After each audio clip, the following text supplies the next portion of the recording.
here's some cash, give me that gas, get in, get off, get out, and let me get on with the rest of my day.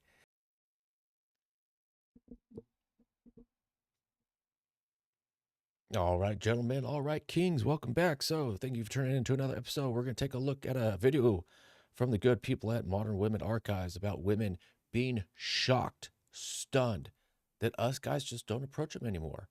Now, we've listened to you, ladies.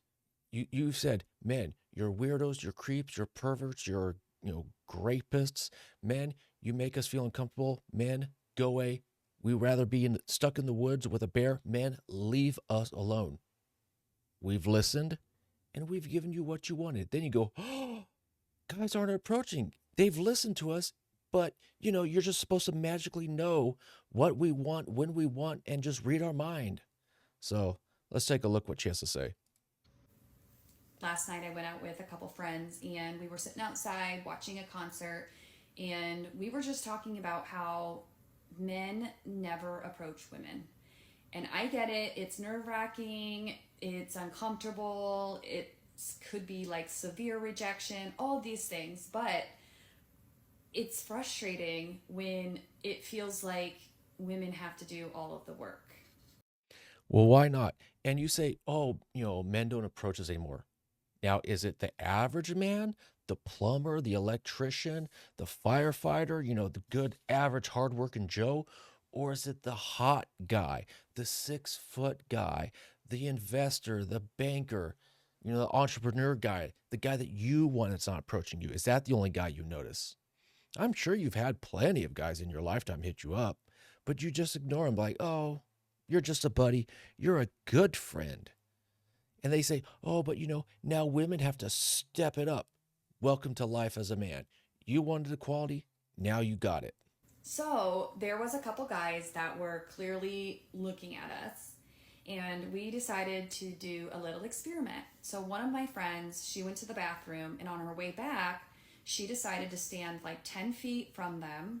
She's not going to approach them, but she's going to stand 10 feet from them all alone. And you're talking outdoors, concert, and she is just, in fact, I forgot that she was doing this experiment, and the look on her face looked like she was lost. So I was like, hey, we're over here. But I was like, oh, yeah, we're doing this experiment. So she definitely looked approachable, almost looked like she needed help. And then she was just casually enjoying the music, even looks back at them. All the while, my other friend and I are watching, and these guys are like gawking at her, just nonstop staring at her. And she stands there for at least 10 minutes doing this dancing and within 10 feet. And not once did they approach her. Not once. Wow, it's almost like they respected her boundaries. It's almost like they gave her privacy.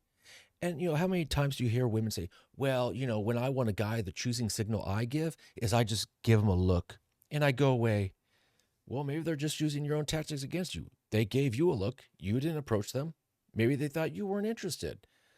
I mean, it's just so ridiculous. These just stupid, stupid games. Why can't just people be honest? Like, hey, I think you're cute. What are you doing Friday? How hard is that?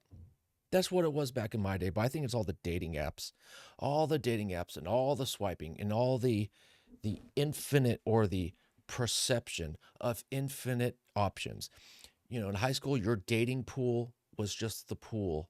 And then when you graduate and you get on the dating apps, your pool became an ocean. Now you have an ocean of bedroom partners. I could go to this person that's 5 cities away and 2 states over, and just next, next, next, yes, hot. Next, next, next, no, no, no, next, next, yes, yes, yes, no, no, no, no, no, no, no. It's just so sad because your ability to make a genuine connection is just slipping through your hands, like trying to run while holding sand in your hand, and just like your ability to hold on to a genuine connection just slips through your fingers. It's sad. The dating apps really did ruin everything. Did they even attempt to? And she walks then by them and around to come back to us, and they are just gawking, staring at her as she walks back. So as we get up to leave for the night, we walk literally within 2 inches of them, right in front of them. and not one says a thing. Okay, why didn't you say something? You got a mouth, use it. I mean, you ladies fought for all this equality.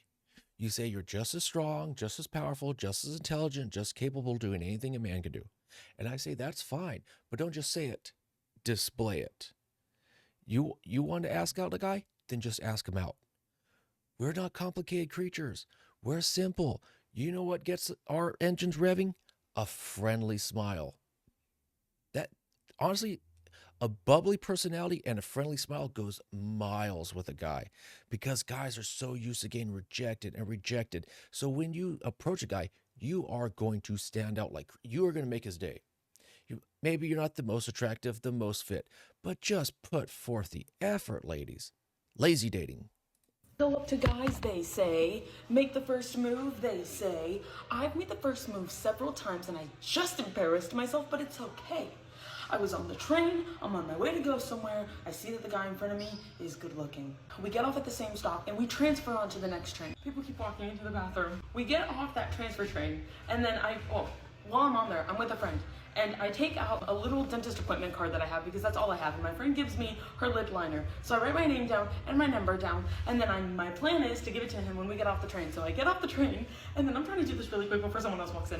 I get off the train and then I'm like, okay, Andy, go. This is go time. So I go up to him and I'm like, hey, if you don't have a girlfriend, you should probably text me. And he just looks at me like, and then I'm like, I mean, unless you have a girlfriend. And then he just looks at me and he was like, nah, I'm good. Okay, so here's part of it. Now, of course, I've never done this, but in another world, in another reality, another lifetime in the vastness of infinite multiverses, let's say someone were to rent the affection, rent some love, if you will. There's something that happens in your mind where if you rent it, you go, you know what? I didn't have to court her. I didn't have to pretend to care how her day was. I didn't have to pretend to care what her favorite book is, what her favorite color is, her hobbies, her movies, her childhood pet name. I don't care. Now you go rent a professional for half an hour, whatever, 2, 3 times a month. You know what? It it's cheaper because a professional is not going to get you for child support. They are not going to divorce you and take half of your everything. And you know what? You get everything you want. And then there's something in the mind that happens that's like, you know what? Why would I want to tolerate a woman's drama, a woman's stories, a woman's BS to, to get the same thing that a professional is giving me? And when I get the professional, she's kind, she's sweet, she's soft, she's loving. When I'm topped, she maybe rubs my back a little bit. She's affectionate. And you know what? I didn't have to woo her and or heat up the oven before I stick the turkey in and all this stuff. Just here's some cash, give me that gas, get in, get off, get out, and let me get on with the rest of my day. Anyways, guys, that's it for me. And as always, take care and take it easy.